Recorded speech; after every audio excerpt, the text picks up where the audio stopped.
찬송가 270장입니다. 찬송가 270장. 변창문 주님의 사랑과 거룩한 보혈의 공로를 우리 다 찬양을 합시다. 주님을 만나볼 때까지 예수는 우리를 깨끗게 하시는 주시니 그의 피 우리를 눈보다 더 이게 하셨네. 우리를 깨끗게 한 피는 무궁한 생명의 물일세. 생명의 구원을 받은 자 하나님 찬양을 합시다. 예수는 우리를 깨끗게 하시는 주시니 그의 피 우리를 눈보다 더 이게 하셨네. 주님의 거룩한 보혈을 날마다 입으로 간증해 담대히 싸우며 나가세. 천국에 들어갈 때까지 예수는 우리를 깨끗게 하시는 주시니 그의 피 우리를 눈보다 더 이게 하셨네. 십자가 단단히 붙잡고 날마다 이기며 나가세. 머리에 면류관 쓰고서 주 앞에 찬양할 때까지 예수는 우리를 깨끗게 하시는 주시니 그의 피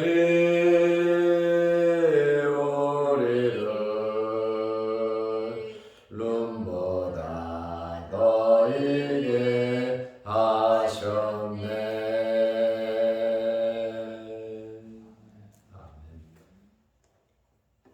사도신경으로 우리의 신앙을 고백하겠습니다.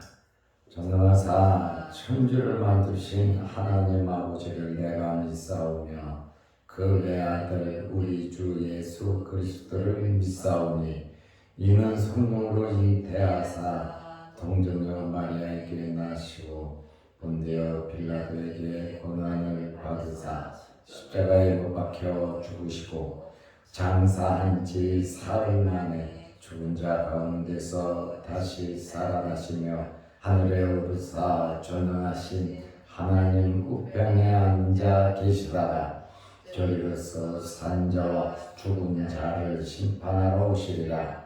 성령을 믿사오며 거룩한 공회와 성도가 서로 교통하는 것과 죄를 사하여 주시는 것과 몸이 다시 사는 것과 영원히 사는 것을 믿사옵나이다. 아멘. 하나님의 말씀 누가복음 9장 3절 4절입니다. 이르시되 여행을 위하여 아무것도 가지지 말라. 지팡이나 배낭이나 양식이나 돈이나 두벌옷을 가지지 말며 어느 집에 들어가든지 거기서 머물다가 거기서 떠나라. 아멘. 4절 말씀까지 보았습니다. 1절에 보면 예수님께서 12 제자를 불러 모으셨습니다. 12 제자를 불러 모으시고 모든 귀신을 제어하며 병을 고치는 능력과 권위를 주셨습니다. 주님께서 일을 시키실 때에는, 주님께서 사명을 주실 때에는 감당할 수 있는 힘과 능력을 주시는 겁니다. 아무것도, 아무 능력도 주지 않고 절대로 일시키시는 분이 아닙니다. 그러므로 우리는 주님의 말씀을 기억하고 우리에게 주어진 직분에서 맡은 직분, 사명을 잘 감당해야 하는 것입니다.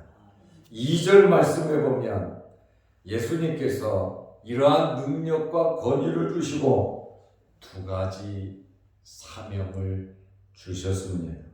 첫째는 하나님의 나라를 전파하라. 하나님의 나라에 대해서 전파하라 하셨고, 둘째는 앓는 자, 병든 자를 고치라고 예수님께서 그들을 내보내셨습니다. 그런데 예수님께서 3절, 4절 말씀을 보면 예수님으로부터 보냄을 받은 자의 자세에 대해서 어떤 자세로 일을 해야 하느냐, 하나님의 일을 하는 자의 자세, 주의 일을 하는 하나님의 백성들의 자세를 설명하고 있습니다. 누가복음 9장 3절 말씀에 보면 이르시되 여행을 위하여, 예수님께서 내보내셨잖아요.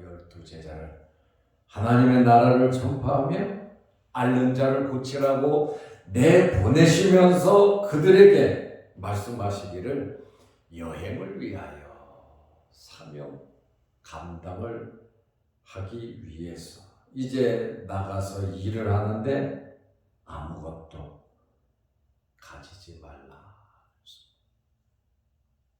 나가서 일을 하려면 필요한 것이 얼마나 많습니까? 가장 기본적으로 의식주의 문제가 해결이 돼야 일을 할 수 있는 겁니다.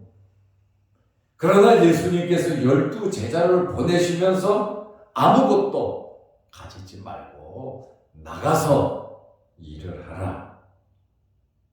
사명 감당해라. 이렇게 말씀을 하셨습니다. 구체적으로 무엇을 가지지 말라고 했습니까? 지팡이입니다. 지팡이는 걸을 때 사용하죠. 여기저기 다니면서 높은 데 낮은 데 산길 들길 마을길 다니면서 힘들죠. 힘들 때 지팡이가 있으면 굉장히 도움이 됩니다. 그러다 하더라도 지팡이 가지지 말라. 그리고 이 지팡이는 산길을 갈 때 맹수들이 공격해 오면 방어할 수 있는 것도 지팡이입니다. 그럼에도 불구하고 예수님께서 지팡이를 가지지 말라. 배낭, 그것도 가지지 말라. 배낭에는 여러 가지 필요한 물건을 넣고 다니는 겁니다. 전도를 해도 하나님의 일을 해도 가지고 다녀야 할 물건이 있잖아요. 그것을 놓을 수 있는 것이 배낭입니다. 예수님의 말씀은 필요한 물건도 소유하지 말라는 겁니다. 그리고 배낭을 가지지 말라는 것은 누가 무엇을 줘도 그거 거기에 집어넣고 채우지 말라는 겁니다. 그리고 양식 먹어야 일을 하지 않습니까? 이제 나가서 일을 하면서 며칠씩 나가서 일을 할 텐데 하나님의 나라를 전파하고 병든 자를 고칠 텐데 당장에 아는 사람도 없고 먹을 거는 그래도 며칠 먹을 거는 가지고 다녀야 되지 않겠습니까? 그럼에도 불구하고 여기 양식은 빵으로도 번역이 되는데 가장 기본이 되는 이 양식도 가지지 말라고 말씀하셨어요. 그러면 또 돈이 있으면 배낭도 필요 없고 양식도 필요 없죠. 이것저것 사 먹으면 되거든요. 그런데 돈도 가지지 말라고 말씀하십니다. 두벌 옷을 가지지 말며 옷은 또 갈아입어야 될 거 아니에요. 비상용 옷도 있어야 될 거 아니에요. 그런데 두벌 옷도 가지지 말라고 말씀하셨습니다.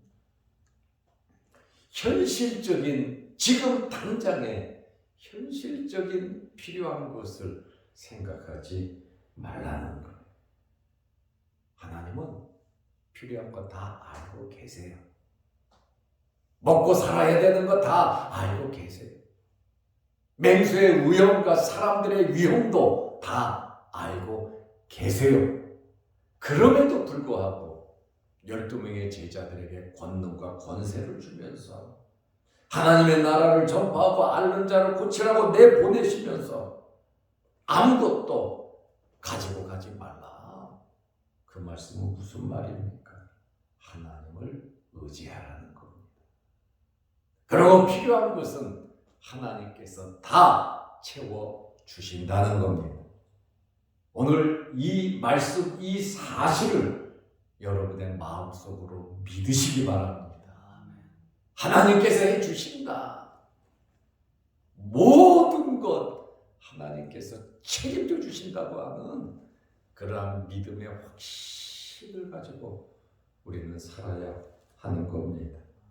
특별히 모든 병든 자를 고치되 마태복음 10장 8절에 보면 금전적인 요구를 하지 말라고 말씀하고 있습니다.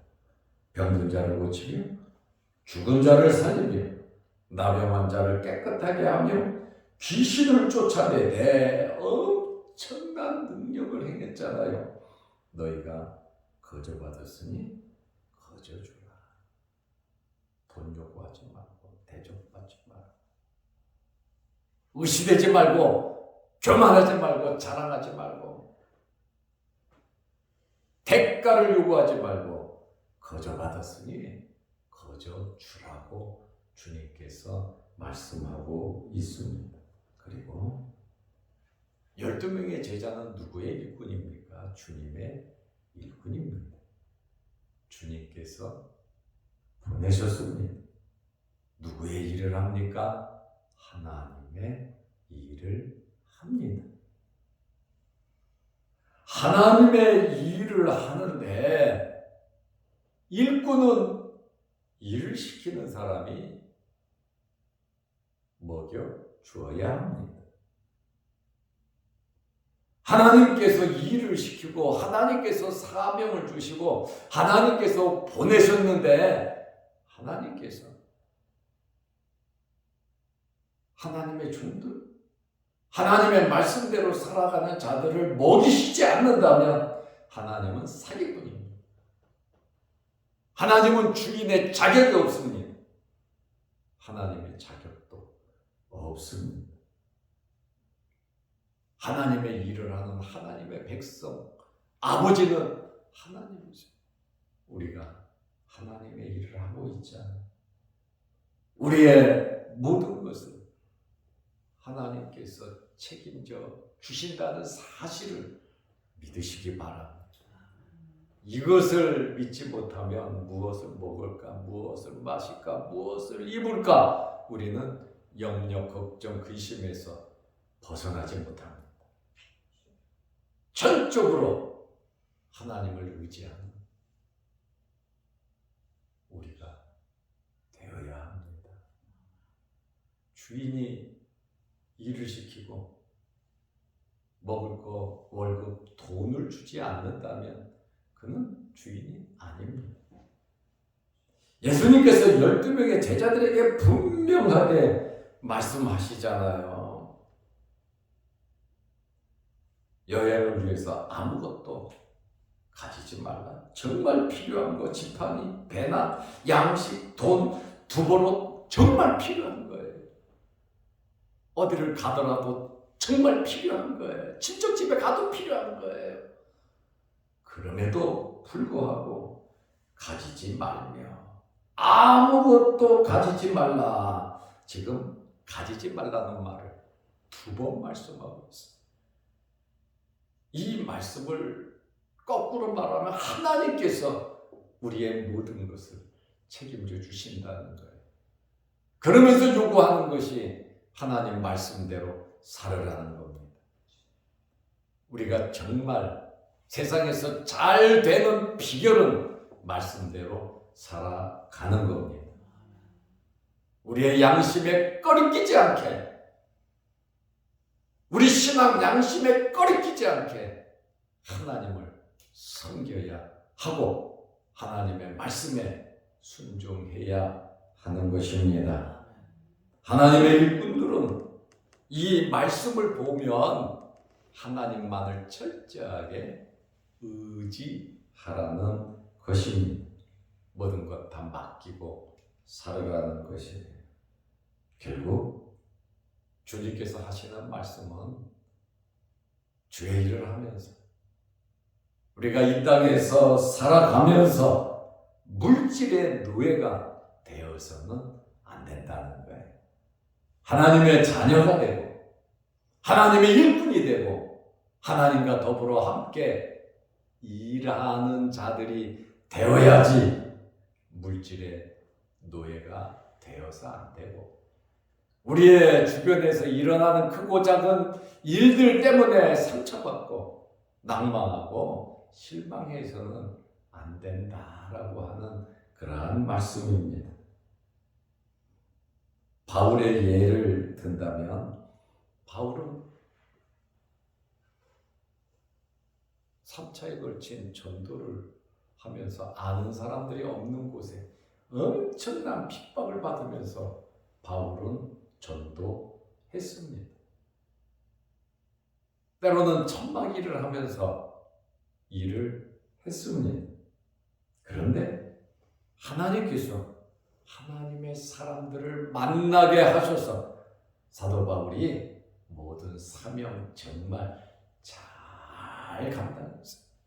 아무도 모르는 곳에 가서 교회를 세웠잖아요. 직분자들을 세웠잖아요.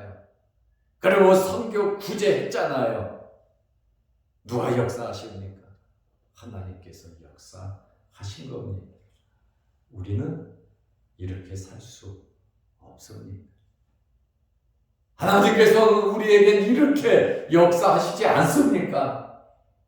우리는 하나님의 자녀가 아닙니까? 우리는 하나님의 백성이 아닙니다. 우리는 하나님의 일을 하지 않고 있습니까? 우리가 살아가는 것 자체가 하나님의 백성으로서 살아가는 거 아닙니까? 이 말씀, 예수 믿고 구원받았으면 사명자들입니다. 하나님을 위해서 우리 남은 생에 정말로 믿음으로 말씀대로 말씀을 지키면서 말씀을 이루면서 우리는 살아가야 하는 것입니다. 그러면 보냄을 이렇게 받은 자는 합당한 자를, 어디에서 무엇을 하든지 합당한 자를 찾아야 합니다. 하나님께서 숨겨놓은 자들이 있어요. 숨겨놓은 일꾼들이 있어요. 그래서 마태복음 10장 11절 말씀에 보면 어떤 성이나 마을에 들어가든지, 지금 제자들을 보내면서 하시는 말씀이에요. 오늘 누가복음에 있는 말씀과 똑같은, 제자들을 지금 보내면서 주님 하시는 말씀에 어떤 성이나 마을에 들어가든지 그 중에 합당한 자를 찾아내야.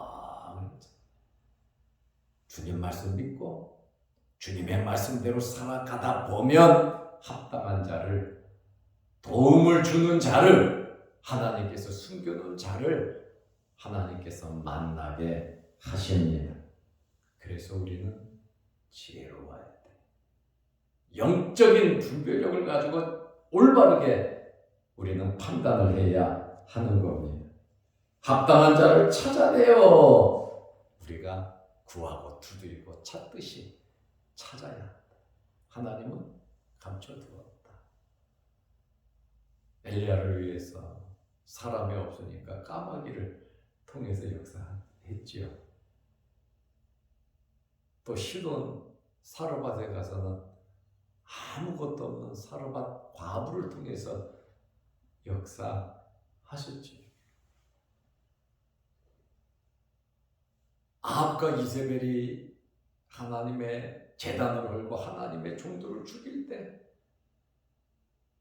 아합의 장관 옥에다가 하나님의 선지자 100명을 먹여 살렸잖아요. 그 위험한 중에서도 그런 일꾼이 있고, 예수님 십자가 지시고 돌아가셨을 때 아리마다의 요셉이 무덤을 준비해, 구레네 사람 시몬이 십자가를 줬고, 니고데모가 물약을 가고, 하나님의 일은요 하나님께서 하시는데 사람을 통해서 역사하십니다. 그러나 사람이 없으면 까마귀를 통해서도 역사하시는 거예요.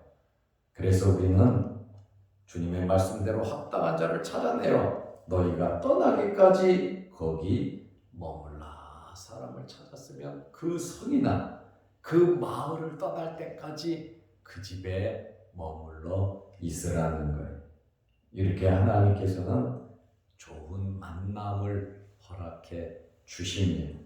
누가복음 9장 4절에 어느 집에 들어가든지, 아무도 모르지만 어느 집에 들어갈 수 있도록 하나님께서 역사하신다는 거예요. 여러분들이 말씀을 믿고 말씀대로 살아가시기를 바랍니다. 말씀대로 순종하면서 살아가다 보면 환경이 어떠하든지 우리는 감사한 것밖에 없어요. 좋은 일이 있든 나쁜 일이 있든 어떤 환경에서 주님 말씀에 순종하면 감사밖에 나올 곳이 없습니다.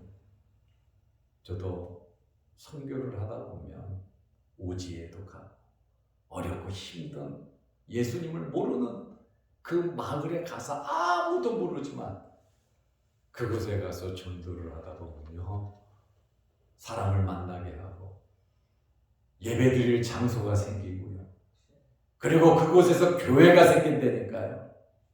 하나님께서 어떤 이유, 어떤 연결을 시켜주든지 하나님은 만나게 역사해 주십니다. 저도 이런 경험을 많이 했습니다.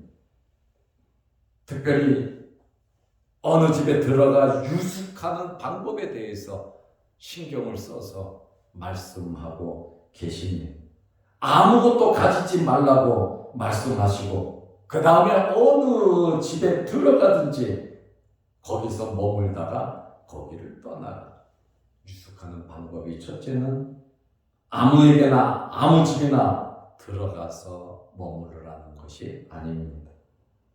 말씀을 받아들이거나 받아들일 자세가 있는 사람 집으로 들어가는 겁니다. 말씀을 듣고 긍정적인 사람 집으로 가는 거예요. 루디아도 말씀을 듣고 은혜 받고 사도 바울을 자기 집으로 모시잖아요. 그렇게 마음의 문을 주님께서 열게 하시고 주님께서 하나님의 일을 하면 하나님께서 모든 것을 해결해 주시는 겁니다. 합당한 자를 찾아서 그 집에 들어가면 그곳에 계속 머물러 있으라는 거예요. 불편하고 만족하지 못해도 더 좋은 것을 찾아 다니지 말라는 것입니다. 복음을 받아들이고 물질적으로 잘해준다고 해서 그 집에서 옮기지 말라는 겁니다. 환경이 좋다고 그 집으로 옮기지 말라는 겁니다. 사람이 마음에 든다고 옮기지 말라는 것입니다. 전도자는 외적인 환경에 의해 쉽게 장소를 바꾸고 사람을 차별하면 옳지 않다는 겁니다. 옮기면 처음으로 받아들인 그 집은 상처를 받게 돼요. 긍정적인 사람이 아니라 부정적인 사람이 돼요. 또 전도자가 좋은 것만, 물질만 찾아다닌다면 어찌 올바른 전도자라고 말할 수 있겠습니까? 오늘 특별히 예수님께서 보냄을 받은 자의 자세에 대해서 말씀을 하셨습니다. 주님께서 우리를 보내셨는데 우리가 세상 속에서 살아가고 있는데 주님의 말씀 마음에 새기면서 철저하게 말씀을 믿고 말씀대로 살아가고 순종해서 놀라운 기적을 이루어가는 저와 여러분들이 되시기를 바랍니다. 기도하겠습니다. 하나님 아버지, 어제는 걸어간 주일을 잘 지내게 하시고 오늘 이 아침 이 새벽에 우리를 주의 전으로 부르셔서 하나님 앞에 예배드리며 기도하게 하시오니 감사합니다. 우리 이용철 장로님 건강을 회복시켜 주시고 오늘도 이 새벽에 주의 전에 나와 머리 숙여 기도하게 하시오니 감사합니다. 주님께서 아픈 부위마다 성령의 뜨거운 불로서 찢어주시고 깨끗하게 치료의 광선을 바라셔서 완전케 하여 주시옵소서. 주의 일 사명 감당키에 부족함이 없게 하옵소서. 오늘도 이 새벽에 육신의 질병으로 어려움을 당하는 성도들을 일일이 찾아가 주시고 안수 안찰하시고 주님 치료하여 주옵소서. 여러 가지 기도 제목으로 기도합니다. 오늘 말씀 붙잡고 우리가 남은 생에 어떻게 살아가야 하는가 고민을 하면서 말씀에 더 순종하고 사명 감당할 수 있는 우리 모든 성도들이 되게 하여 주시옵소서. 내일 정교인 야유회가 있습니다. 좋은 날씨 허락하시고 모두에게 성령 충만함과 은혜가 있게 하시고 성도 간의 뜨거운 교제와 사랑이 넘치는 유익된 시간들이 되게 하옵소서. 또한 영상을 보며 함께 기도하며 말씀으로 은혜 나누는 성도들에게도 성령의 충만함과 기도의 모든 제목마다 이루어 주옵소서. 오늘 주신 말씀대로 우리는 보내심을 받은 자들인데 주님의 자녀들인데 하나님의 자녀답게 오늘 하루도 살게 하옵소서. 예수님의 이름으로 기도드리옵나이다. 아멘. 하늘에 계신 우리 아버지여, 이름이 거룩히 여김을 받으시오며 나라의 마옵시며 뜻이 하늘에서 이룬 것 같이 땅에서도 이루어지이다. 오늘날 우리에게 일용할 양식을 주옵시고 우리가 우리에게 죄 지은 자를 사하여 준 것 같이 우리 죄를 사하여 주옵시고 우리를 시험에 들게 하지 마옵시고 다만 악에서 구하옵소서. 대개 나라와 권세와 영광이 아버지께 영원히 있사옵나이다. 아멘. 자유롭게 기도하시기 바랍니다.